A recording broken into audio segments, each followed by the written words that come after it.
ఫిలిప్పీన్స్లో విధ్వంసం సృష్టించింది టైఫూన్ కల్మెని. ఈ తుఫాను ప్రభావంతో కూడా భారీ వరదలతో ఫిలిప్పీన్స్ ప్రజలు అల్లాడిపోయారు. పెను నష్టం కలిగించింది. కాల్మేగి తీరని నష్టాన్ని మిగిల్చింది. ఇంకా ఫిలిప్పీన్స్లో దారుణ పరిస్థితి ఏంటంటే కల్మేగి తుఫానే తీవ్ర నష్టాన్ని కలిగించింది. అంటే దీని తర్వాత మరొక భూకంపం రావటము, ఇంకా అది కూడా తీరని నష్టాన్ని కలగజేసింది. ఒకవైపు తుఫాన్లో ప్రాణాలు కోల్పోయిన వారు కొందరైతే, ఇక ఈ భూకంపంలో తీవ్రత ప్రాణాలు కోల్పోయిన వారు మరికొందరు. చాలా మంది కూడా చాలా ఎఫెక్ట్ అయ్యారు. ఇంకా ఆస్తుల గురించి అయితే ప్రత్యేకంగా చెప్పనవసరం లేదు. తీవ్ర ఆస్తి నష్టాన్ని ఇది కలిగించింది. దాదాపు 120 మంది మృతి చెందారు. వందల మంది గల్లంతైపోయారు. సెంట్రల్ ప్రావిన్స్ సెబులో ఎక్కువగా కూడా నష్టం సంభవించింది. ఆకస్మికంగా కూడా వరదలు రావటం, వర్షాలతో కూడా నదులన్నీ పొంగి పొర్లాయి. ఇక ఆకస్మికంగా వరదలు రావడంతో కూడా ప్రజలు ఎటువంటి అప్రమత్తత లేదు అప్పటికి. ఇక దీంతో ఏం చేయాలో కూడా తెలియక మనం చూస్తూ ఉన్నాం కదా. వాళ్ళు సముద్రం దగ్గర ఉండి ప్రార్థిస్తూ ఉన్నారు. మనం గనక ఇక్కడ వరదలు వస్తే గనక మనం ఒక చీర అక్కడ పసుపు కుంకుమ ఉంచి గంగాదేవికి శాంతింపజేసినట్లుగా కూడా వాళ్ళు కూడా శాంతించడానికి అక్కడ ప్రార్థనలు చేస్తూ ఉన్నారు. ఈ విధంగా కూడా వాళ్ళ వారిని చాలామందిని కోల్పోయారు. మరొక వైపు తీర ప్రాంతాల్లో కూడా తీవ్ర నష్టం చోటు చేసుకుంది. కొండ చర్యలు విరిగిపడి వాటి కింద కూడా ప్రాణాలు కోల్పోయారు. నీగ్రోన్స్ ప్రావిన్స్లో 62 మంది ఇప్పటికి మిస్సింగ్ అయ్యారు. ఇంకా ఇవన్నీ కూడా ఇప్పటికి తెలిసిన విషయాలు. ఇంకా తెలియనివి తేలని లెక్కలు ఎన్నున్నాయో కూడా ఇంకా చెప్పలేము.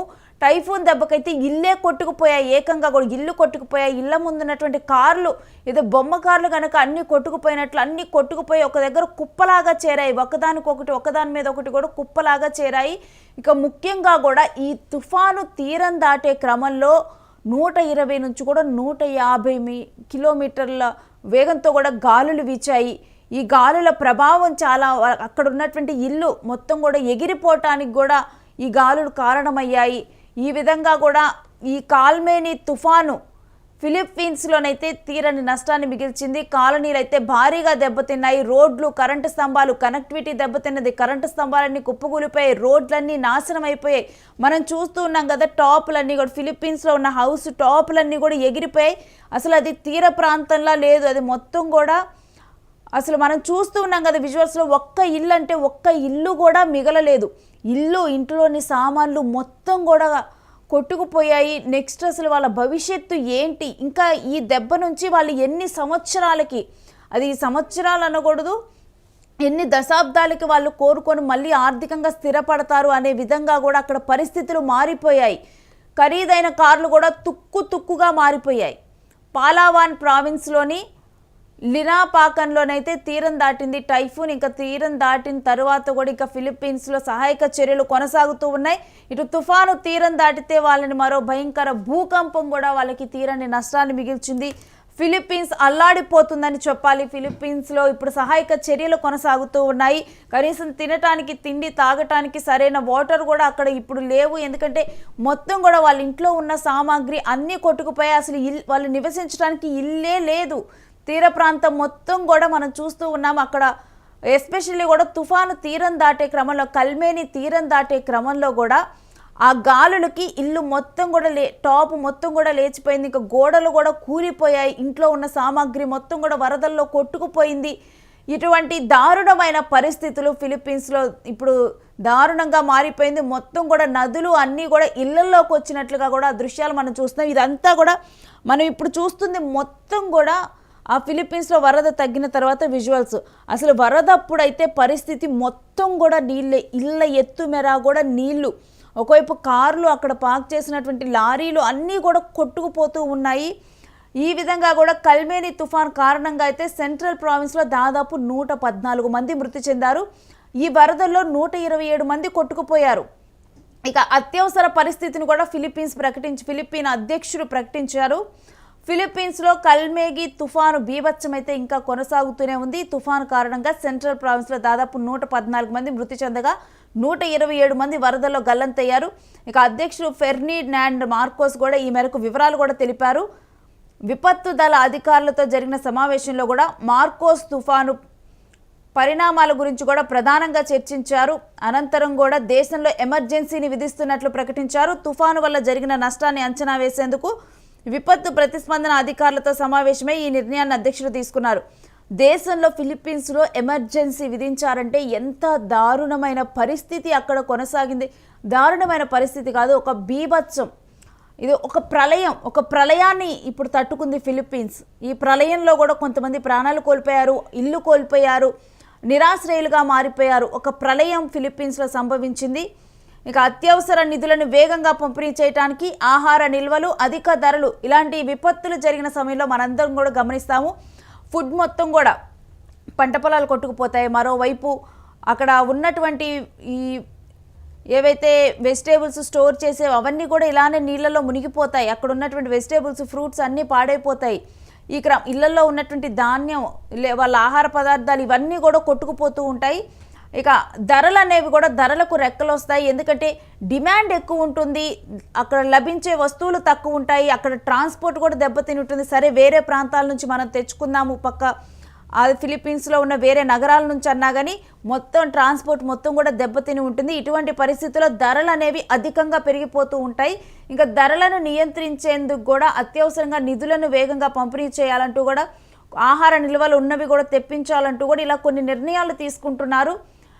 కానీ ఆ నిర్ణయాలు కూడా ఇక్కడ జరిగిన నష్టం ముందల చాలా తక్కువని చెప్పాలి. నియంత్రించడం కూడా ఒక కష్టతరమే అవి కూడా. కాకపోతే కొంతలో కొంతైనా బెటర్గానైనా కానీ వాళ్ళకి ఆహారం అంతా అందాలని కూడా మనం కోరుకుందాం. సెంట్రల్ ఫిలిప్పీన్స్లో కల్మేగి తుఫాన్ దాటికైతే భారీ వరద పోటెత్తింది. అకస్మాత్తుగా కూడా వరద రావడం జరిగింది. మనం చూస్తూ ఉన్నాం. మొత్తం కూడా టాప్ లెవెల్ వరకు వస్తే ఇళ్ళ పైకప్పు మీద ప్రాణాలు అరచేతిలో పట్టుకొని బిక్కుమంటూ వాళ్ళు ప్రాణాలను అరచేతిలో పట్టుకొని అక్కడ గడిపారు.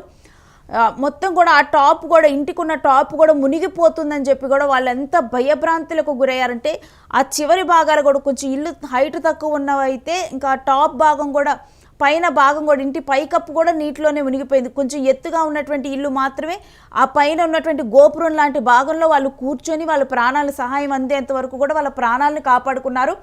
మరోవైపు సహాయం అందిద్దామన్నా కానీ మొత్తం అసలు ఒక నగరమే ఇలా తీర ప్రాంతాలు అందరూ రిస్క్లోనే ఉన్నారు. చాలామంది రిస్క్లో ఉన్నారు. కొంతమంది ఉంటే వెంటనే కూడా సహాయం కొంతమందికి చేరుతుంది. కానీ ఇంతమందికి సహాయం అందించేలోపు కొంతమందికి సహాయం అందటం చాలా లేటుగా మారుతుంది. ఈలోపే వాళ్ళు ప్రాణాలు కోల్పోతారు. ఈలోపే వాళ్ళు నీళ్ళల్లో కొట్టుకుపోయారు కూడా.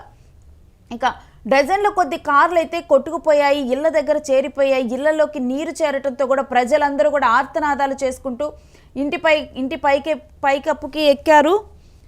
ఇంకా 6 సిబ్బంది ప్రాణాలు కోల్పోయినట్లు, ఇంకా ఎవరైతే సహాయక చర్యలు చేపట్టడానికి లేరో దారుణమైన పరిస్థితి, వాళ్ళు కూడా ప్రాణాలను కోల్పోయారు.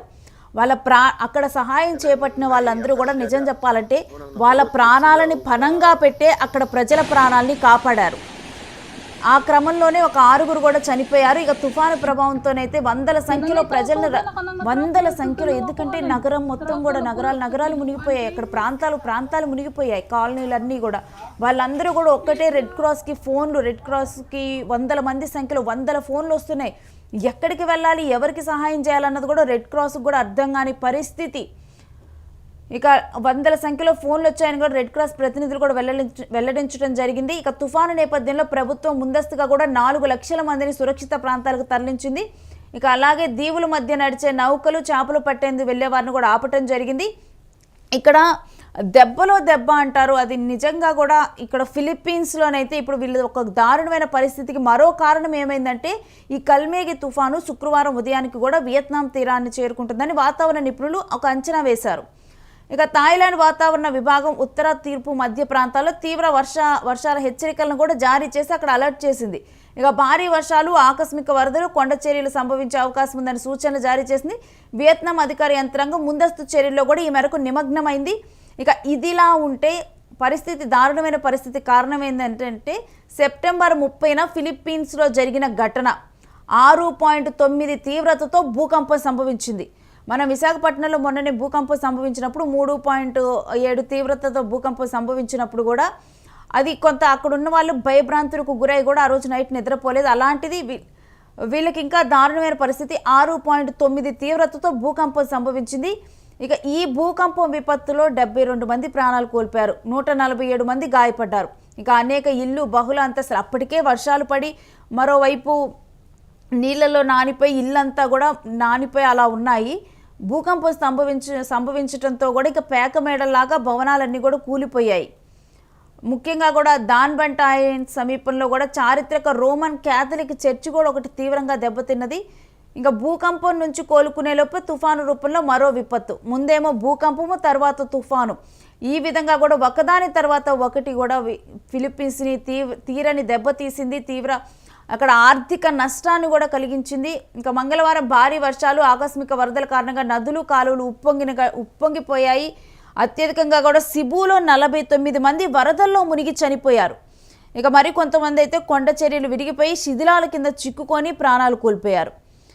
ఇంకా ఇదే ప్రాంతంలో 13 మంది వరకు కూడా అదృశ్యమయ్యారు. వారు ఏమైపోయారో అన్నది కూడా ఇప్పటి వరకు తెలియదు. ఇక తుఫాను కోసం ముందస్తుగా చర్యలన్నీ తీసుకున్నట్లుగా కూడా సిబు గవర్నర్ బరీ క్వాట్రో తెలిపారు. అయినప్పటికీ కూడా ముందస్తు చర్యలు తీసుకున్నప్పటికీ కూడా ఈ విధమైన విపత్తులతో, ప్రకృతి విపత్తులతో ఫిలిప్పీన్స్ వణికిపోయింది. భూకంపము, తరువాత తుఫాను, ఇలా ఒకదాని తర్వాత ఒకటి ఫిలిప్పీన్స్ని అయితే చుట్టుముట్టాయి. ఫిలిప్పీన్స్ ప్రజలు ప్రాణాలు కోల్పోయారు, ఆర్థికంగా నష్టపోయారు. ఆర్థిక నష్టం ఇప్పట్లో కూడా పూడ్చలేనిదిగా మనకి విజువల్స్లో చూస్తే క్లియర్గా అర్థమైపోతుంది. అసలు అక్కడ ఫిలిప్పీన్స్ మొత్తం కూడా ఒక సముద్రంలా, ఒక నదిలా మారిపోయిన దృశ్యాలనే మన స్క్రీన్ మీద చూస్తున్నాం. వాళ్ళందరూ కూడా ఇక మౌనంగా సముద్రం దగ్గర మోకాళ్ళ మీద నుంచుని ప్రార్థన చేస్తూ ఉన్నారు శాంతించమని.